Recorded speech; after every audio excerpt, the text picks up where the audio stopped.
C'est-à-dire que l'actuel président Emmanuel Macron essaye de préparer les esprits à maintenir le nucléaire.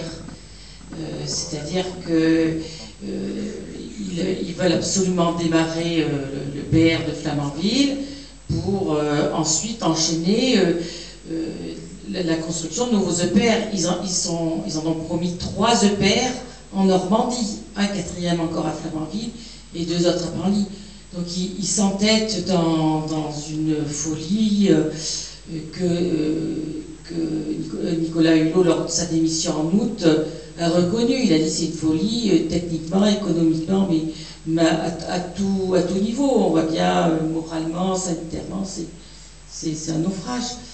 Et ce qui aussi m'interpelle aussi actuellement, c'est que je vois que les néocléocrates s'engouffrent dans l'intérêt des gens, enfin, la motivation des gens par rapport au dérèglement climatique, qui en effet on peut pas le nier, mais du coup ça leur permet de présenter le nucléaire comme un recours, comme une transition possible, alors que finalement on devrait se préoccuper de l'urgence de l'arrêt du nucléaire. Et c'est ça qui m'inquiète, c'est qu'on essaye avec l'urgence climatique, de masquer l'urgence d'arrêt du nucléaire en France.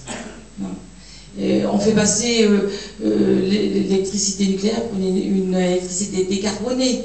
Le PDG d'EDF a déclaré récemment dans le Figaro l'électricité décarbonée a gagné. Voilà des déclarations auxquelles on a affaire, alors que je vous signale que ce n'est pas du tout une énergie décarbonée. Non seulement le nucléaire n'est pas une solution, mais c'est un problème en plus. Donc c'est le comble. C'est pourquoi ce n'est pas une énergie décarbonée, parce que tout au long du cycle, il y a beaucoup de consommation. Ça commence déjà à l'extraction de l'uranium.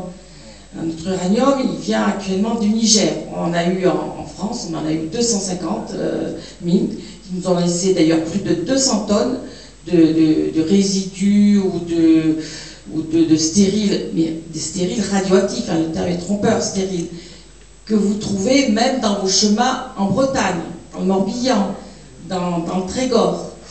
Et voilà la situation. Donc l'uranium, il vient du Niger et il est extrait avec l'électricité de centrales à charbon très polluantes. Donc pour une énergie décarbonée, on repassera. Et en plus, il faut ajouter à tout cela la construction des centrales. Le PR de Flamanville, plus de 12 ans actuellement. Donc tous les transports aussi radioactifs qui sillonnent la France. Et je ne parle pas du démantèlement qu'on ne sait même pas faire. Et la gestion aussi, bien sûr, des déchets nucléaires, parce que ça, c'est quelque chose qu'on a sur les bras pour des millions d'années. Donc, oui, c'est une urgence d'arrêter le nucléaire. Ouais. Et on peut le faire, contrairement à ce qu'on veut nous faire entendre. On a vu qu'au Japon, hein, dans l'urgence de la catastrophe, malheureusement, c'était après la catastrophe, eh bien, ils ont arrêté les 54 réacteurs en moins de 14 mois. Nous, on en a 58 réacteurs. Donc voilà quoi. Quand on veut, c'est la volonté politique qui n'y est pas. Après, on s'organise pour tout ça. Donc, face à un danger. Bon.